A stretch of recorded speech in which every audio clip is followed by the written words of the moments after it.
बच्चों, हम हमारा थर्ड चैप्टर उत्पादन तथा लागत समाप्त कर चुके। अब हम बढ़ते हैं हमारे फोर्थ चैप्टर की तरफ, जिसका नाम है पूर्ण प्रतिस्पर्धा में फर्म का सिद्धांत। बच्चों, इस चैप्टर में हम जानेंगे कि पूर्ण प्रतिस्पर्धा क्या होती है, पूर्ण प्रतिस्पर्धा की क्या विशेषताएं होती हैं।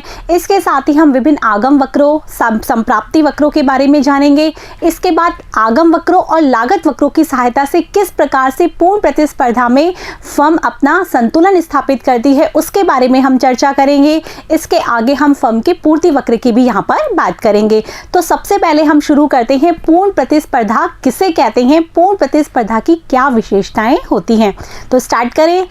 बच्चों, सबसे पहले आपका ये जानना जरूरी है कि बाजार का होता क्या है। तो बाजार क्या होता है, जहां बहुत सारे क्रेता और विक्रेता होते हैं जो कि आपस में प्रतिस्पर्धा करते रहते हैं। तो बाजार है वो 3 प्रकार का होता है। यहाँ पर आपके सामने यहाँ डायग्राम भी दिया हुआ है कि प्रतियोगिता के आधार पर जो बाजार है वो 3 प्रकार का होता है, पूर्ण प्रतियोगिता, एकाधिकार और अपूर्ण प्रतियोगिता। हम यहाँ पर हमारे सिलेबस में पूर्ण प्रतियोगिता, एकाधिकार, अपूर्ण प्रतियोगिता सबके बारे में थोड़ा थोड़ा सा जानेंगे। किस प्रकार से फर्म अपना संतुलन स्थापित करती है ये भी हम यहाँ पर चर्चा करेंगे। तो सबसे पहले जो हमारे सिलेबस में दिया हुआ है वो है पूर्ण प्रतियोगिता, जो कि आपका चैप्टर भी है। ठीक है बच्चों, एकाधिकार, अपूर्ण प्रतियोगिता, ये 3 प्रकार होते हैं। पूर्ण प्रतियोगिता जिसमें बहुत सारे क्रेता और विक्रेता होते हैं, एकाधिकार जिसमें केवल एक ही विक्रेता होता है, क्रेता तो बहुत सारे हो सकते हैं, और अपूर्ण प्रतियोगिता जिसमें अनेक क्रेता और विक्रेता होते हैं। कहने का तात्पर्य है पूर्ण प्रतियोगिता में बहुत सारे, एकाधिकार में केवल एक विक्रेता, और अपूर्ण प्रतियोगिता इन दोनों के बीच की स्थिति है। अपूर्ण प्रतियोगिता को भी 3 भागों में डिवाइड किया गया है, एकाधिकारात्मक प्रतियोगिता, अल्पाधिकार और द्वयाधिकार प्रतियोगिता। ठीक है बच्चों, अब हम एक एक करके सबके बारे में जानेंगे। जो आपका 4th चैप्टर है पूर्ण प्रतिस्पर्धा में फर्म का सिद्धांत, जिसमें हम जानेंगे पूर्ण प्रतियोगिता या पूर्ण प्रतिस्पर्धा के बारे में। ठीक है बच्चों, तो शुरू करते हैं। पूर्ण प्रतियोगिता या परफेक्ट कंपटीशन या पूर्ण प्रतिस्पर्धा कहते किसे हैं। पूर्ण प्रतियोगिता बच्चों, जैसा कि आपको नाम से ही समझ में आ रहा होगा, पूर्ण प्रतियोगिता अर्थात इसके अंदर प्रतिस्पर्धा एकदम पूर्ण हो जाती है। वैसे तो ये काल्पनिक स्थिति है जो कि संभव ही नहीं है, लेकिन फिर भी हम इसे इसलिए पढ़ते हैं ताकि हमें पता चले कि बाजार में किस प्रकार से अनेक और क्रेता विक्रेता यदि इकट्ठे होते हैं तो किस प्रकार से कीमत का निर्धारण होता है और किस प्रकार से वो अपनी मात्रा को बेच पाते हैं। तो पूर्ण प्रतिस्पर्धा या पूर्ण प्रतियोगिता में अनेक क्रेता और विक्रेता होते हैं। सबसे पहले ये जानना बहुत ज़रूरी है कि इसमें अनेक क्रेता और विक्रेता होते हैं तो किस प्रकार से कीमत का निर्धारण होता है। तो बच्चों, पूर्ण प्रतिस्पर्धा में यदि अनेक विक्रेता होंगे और अनेक क्रेता होंगे तो विक्रेताओं के लिए क्रेताओं को अपनी वस्तु बेच पाना इतना संभव नहीं हो पाएगा। इसीलिए वो यदि अपनी कीमत में थोड़ा बहुत भी उतार चढ़ाव करते हैं तो उनकी मांग मात्रा में भी बहुत जल्दी उतार चढ़ाव हो जाएगा नहीं हो जाएगा। तो इसीलिए जो पूर्ण प्रतियोगिता में जो अनेक क्रेता और विक्रेता होते हैं वो आपस में प्रतिस्पर्धा करते हैं, इसे ही हम पूर्ण प्रतियोगिता कहते हैं। यहाँ पर लिखा भी है कि बाजार की वह अवस्था जहाँ क्रेता और विक्रेताओं की संख्या क्या होती है, अधिक होती है। अब यहाँ पर जो क्रेता और विक्रेता दोनों होते हैं उनको बाजार की पूर्ण जानकारी होती है, इसीलिए कोई भी विक्रेता अधिक कीमत वसूल नहीं कर पाता है और कोई भी क्रेता अधिक कीमत नहीं देता है। यहाँ पर यही लिखा है कि दोनों पक्षों को बाजार की पूर्ण जानकारी होती है, जिससे बाजार में स्वतंत्र एवं पूर्ण प्रतिस्पर्धा विद्यमान रहती है, क्योंकि दोनों को पूरी तरीके से पता होता है कि बाजार में क्या स्थिति है, बाजार में क्या कीमत प्रचलित है। इसीलिए कोई भी ना तो अधिक कीमत देगा और ना ही विक्रेता अधिक कीमत ले पाएगा, इसीलिए बाजार में पूर्ण प्रतिस्पर्धा विद्यमान रहती है। समस्त बाजार में वस्तु विशेष की एक ही कीमत प्रचलित होती है। ये बहुत इंपॉर्टेंट टॉपिक है कि पूर्ण प्रतियोगिता में पूरे बाजार में वस्तु की एक ही कीमत प्रचलित रहती है। अब ये क्यों होती है, अब यदि कोई विक्रेता अधिक कीमत वसूलेगा तो क्या होगा, कोई भी क्रेता उससे कोई मात्रा नहीं खरीदेगा, क्योंकि क्रेता को पूरे बाजार की क्या होती है, जानकारी होती है, और बहुत सारे विक्रेता होते हैं। तो क्रेता क्या करेगा, दूसरे के पास चला जाएगा और वहां पर उस वस्तु को खरीद लेगा। जिसने अपनी कीमत को अधिक निर्धारित कर रखा है उसके पास से वो वस्तु क्यों खरीदेगा, इसीलिए कोई भी विक्रेता अधिक कीमत वसूल नहीं कर पाता। और यदि कोई विक्रेता कम कीमत ले लेता है तो सारे क्रेता क्या करने लग जाएंगे, उसके पास चले जाएंगे और क्या करेंगे, उसी की वस्तु को खरीदेंगे। तो इससे क्या होगा, जो बाकी लोग हैं उनकी मांग मात्रा क्या हो जाएगी, शून्य हो जाएगी। इसीलिए पूरे बाजार में वस्तु की एक ही कीमत प्रचलित होती है। और एक इम्पॉर्टेंट चीज़ ये है कि बाजार में वस्तु की एक ही कीमत तो प्रचलित होती है और बाजार में जो भी वस्तु बेची जाती है वो सारी समरूप होती है, अर्थात उनमें किसी प्रकार का कोई डिफरेंशिएट नहीं होता। इसीलिए उनकी एक ही कीमत प्रचलित होती है। यदि उनमें थोड़ी बहुत भी क्या होती, डिफरेंशिएट यदि हम कर पाते तो उनकी कीमत क्या हो सकती थी, बदली जा सकती थी। लेकिन समरूप वस्तुएं बेचने के कारण ही बाजार में वस्तु की एक ही कीमत प्रचलित होती है। ठीक है बच्चों, जैसा मैंने आपको बताया था पहले ही कि यह एक क्या है, काल्पनिक धारणा है जो कि वास्तविक जीवन में संभव ही नहीं है। आगे बच्चों समझ में आगे देखते हैं कि क्रेता और विक्रेताओं की संख्या अत्यधिक होने के कारण वस्तु विशेष की कीमत को कोई भी फर्म प्रभावित नहीं कर सकती। जैसा हमने डिस्कस किया था कि क्रेता और विक्रेता दोनों क्या है, इस वस्तु की जो कीमत है उसको प्रभावित नहीं कर पाते। फर्म यदि अधिक कीमत वसूलती है तो क्या होगा, उसकी मांग मात्रा शून्य हो जाएगी। इसीलिए कोई भी फर्म एक्चुअली क्या होती है, जो उद्योग है उसमें बहुत सारी फर्में होती हैं। तो उद्योग में जो फर्म है वो एक छोटा सा पार्ट होती है उसका, तो वो उस कीमत को प्रभावित नहीं कर पाती है। पूर्ण प्रतियोगिता बाजार में वस्तु की कीमत का निर्धारण उद्योग द्वारा की गई पूर्ति व मांग के साम्य द्वारा होता है। अब कीमत का निर्धारण कौन करता है, फर्म तो कर ही नहीं पाती है, तो कहाँ होता है कीमत का निर्धारण, उद्योग में होता है। उद्योग जो कि फर्मों का समूह होता है, वहाँ पर जितनी मांग होती है और जितनी पूर्ति होती है उसके साम्य के द्वारा कीमत का निर्धारण होता है। उद्योग है वहाँ पर, ये है डीडी, ये है एसएस और यहाँ पर कीमत का निर्धारण होता है। अब क्या करती है, जो फर्में होती हैं वो इसी कीमत का क्या करती हैं, अनुसरण करती हैं और इस पे अपनी मांग मात्राओं को बेचती हैं। वो फर्म जो है वो कीमत को प्रभावित नहीं कर पाती। ठीक है बच्चों, आगे यही है कि कई फर्में मिलकर क्या कहलाती हैं, उद्योग कहलाती हैं। और जो उद्योग द्वारा जो निर्धारित कीमत को फर्म को क्या करना पड़ता है, स्वीकार करना पड़ता है। इसीलिए फर्म को क्या कहते हैं, यहाँ पर फर्म को कीमत स्वीकार करता अर्थात प्राइस टेकर कहते हैं। और उस जो कीमत को वो स्वीकार करती है उस पर वो मात्रा का क्या कर सकती है, समायोजन, इसीलिए उसे मात्रा समायोजक भी कहते हैं। तथा उद्योग को कीमत निर्धारक अर्थात प्राइस मेकर भी कहा जाता है। उद्योग में क्या होती है, कीमत निर्धारित होती है, फर्म केवल उस कीमत का अनुसरण करती है, इसीलिए फर्म को तो प्राइस टेकर कहते हैं। उद्योग में कीमत निर्धारित होती है इसलिए प्राइस मेकर कहते हैं। और फर्म उस कीमत को अडॉप्ट करके या अनुसरण करके और उस पर ही क्या करती है, अपनी मांग मात्रा बेच सकती है, मात्रा को समायोजित कर सकती है। जैसे अभी हमने पढ़ा था कि उद्योग में इस तरीके से कीमत का निर्धारण होता है। ये आपका हो गया डीडी मांग वक्र, ये एसएस पूर्ति वक्र, ये कीमत का निर्धारण हो गया।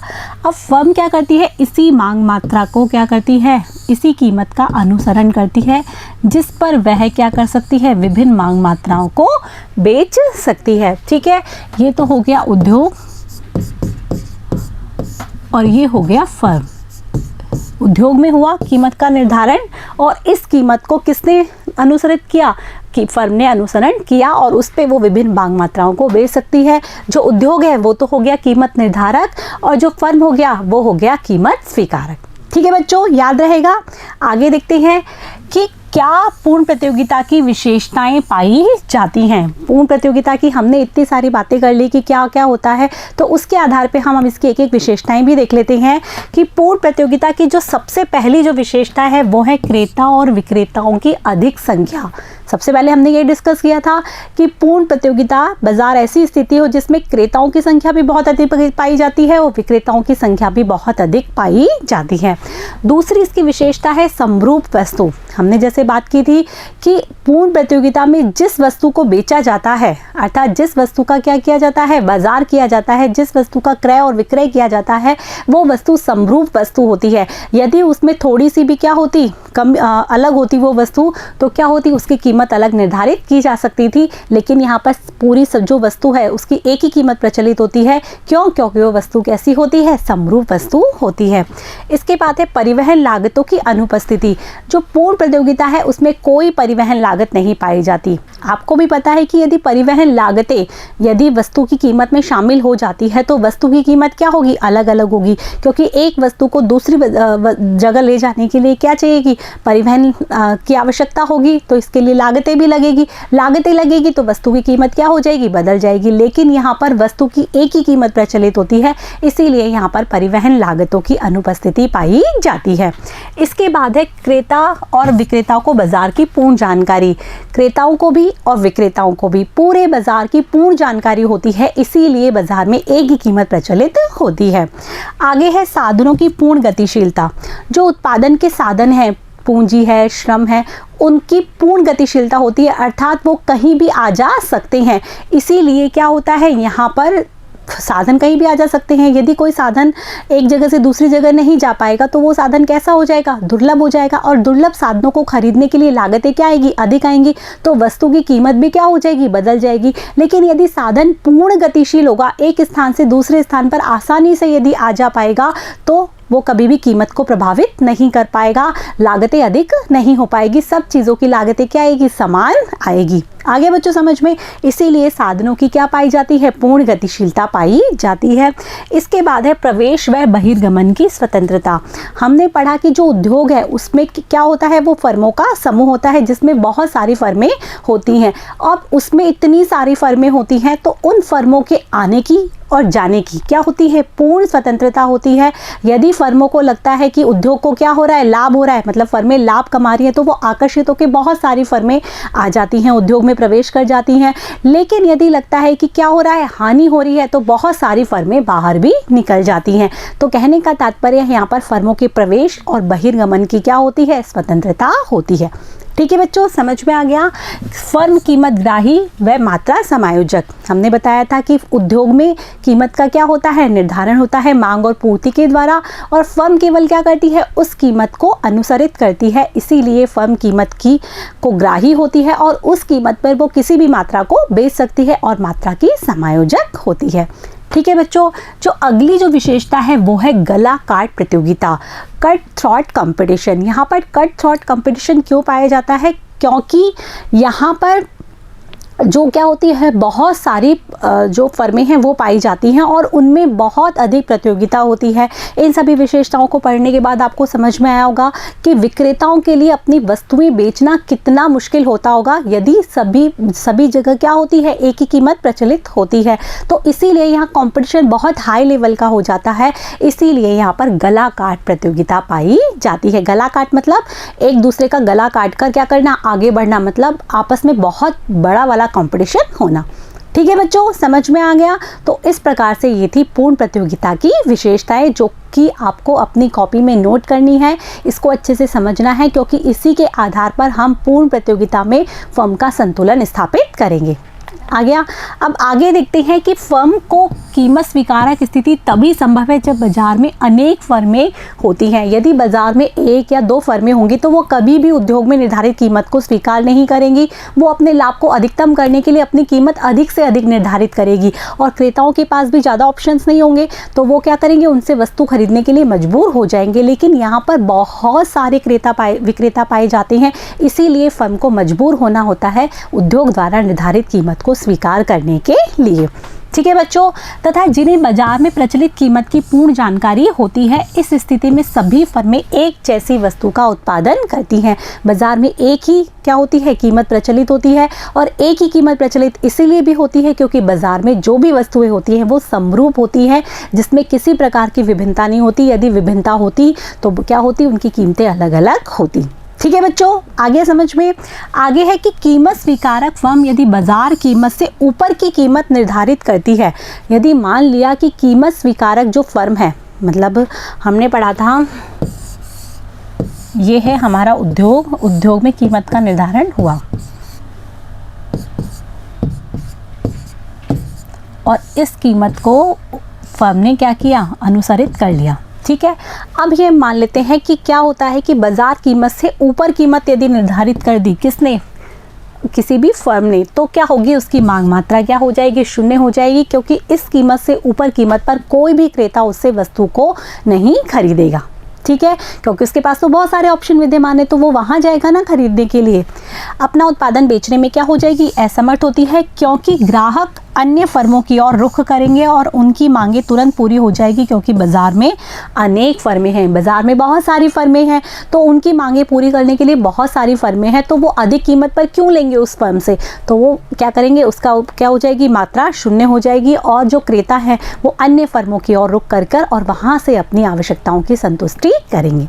ठीक है बच्चों, अब आगे के लिए है कि यदि फर्म बाजार कीमत के बराबर या कम कीमत निर्धारित करती है तो फिर अपना उत्पादन बेच पाती है। यदि क्या किया फर्म ने, जो कीमत निर्धारित हुई वो कीमत रखती है या उससे कम कीमत रखती है, तब क्रेता आकर्षित होकर और उनसे वस्तुओं को खरीदेंगे और तभी विक्रेता अपना उत्पादन को बेच पाएगी। उस कीमत से ऊपर कीमत पर विक्रेता कभी भी अपना उत्पादन नहीं बेच पाएगा। ठीक है, आगे है, क्रेता न्यूनतम कीमत पर वस्तु खरीदना चाहता है। उसे विश्वास होता है कि यदि उसने बाजार कीमत से कम कीमत पर वस्तु की मांग की तो फर्म विक्रय करने की इच्छुक नहीं होती। हमने जब उपभोक्ता का व्यवहार पढ़ा था तब भी हमने बात की थी, क्रेता क्या करता है, कम से कम कीमत पर अधिक से अधिक संतुष्टि प्राप्त करना चाहता है। तो यहाँ पर भी क्या है, क्रेता कम से कम वस्तु की कीमत देना चाहता है, क्योंकि उसे पता है, ये भी पता है कि यदि वो वस्तु की कम कीमत देगा तो कोई भी विक्रेता उसे अपनी मात्रा बेचने का इच्छुक नहीं होगा। इसीलिए वो भी क्या करता है, जो निर्धारित कीमत है उस पर वस्तु को खरीदता है।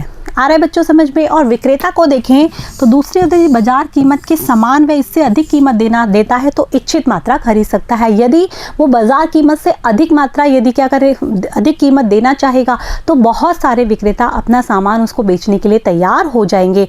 लेकिन बाजार कीमत से अधिक कीमत पर तो क्या होंगे, बहुत सारे तैयार हो जाएंगे, लेकिन क्या होगा, वो देगा नहीं कभी भी। वो हमेशा बाजार कीमत या बाजार कीमत से कम कीमत पर ही अपना सामान खरीदना चाहता है।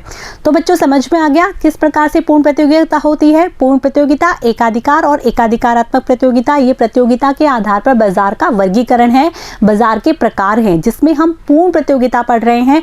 पूर्ण प्रतियोगिता में हमने पढ़ा कि इसमें अनेक क्रेता और विक्रेता होते हैं जिन्हें बाजार की पूर्ण जानकारी होती है। जो भी वस्तुएं यहाँ बेची जाती हैं वो समरूप वस्तुएं होती हैं और पूरे बाजार में उसकी एक ही कीमत प्रचलित होती है, जो कि उद्योग के द्वारा मांग व पूर्ति के द्वारा निर्धारित की जाती है और फर्में केवल उस कीमत का अनुसरण करती है।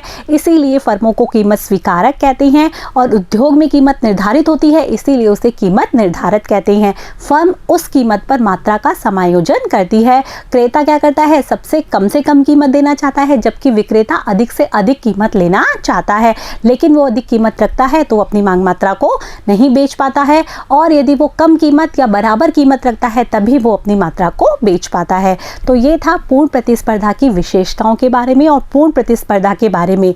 अब हमें आगे इस चैप्टर में पूर्ण प्रतिस्पर्धा में किस प्रकार फर्म अपना संतुलन स्थापित करती है ये जानना है।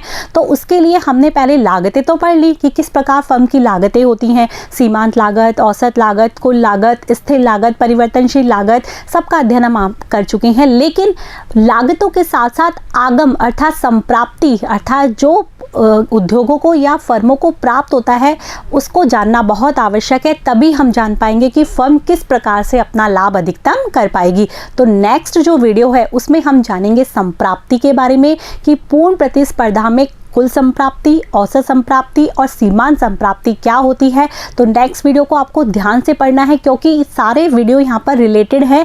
एक वीडियो यदि आपको समझ में आता है तभी आप नेक्स्ट वीडियो को समझ सकेंगे। ठीक है बच्चों, तब तक के लिए आपको ये सारी चीज़ें अपनी कॉपी में नोट करनी है, मेरे साथ बने रहना है, पढ़ते रहना है, बढ़ते रहना है। Thank you.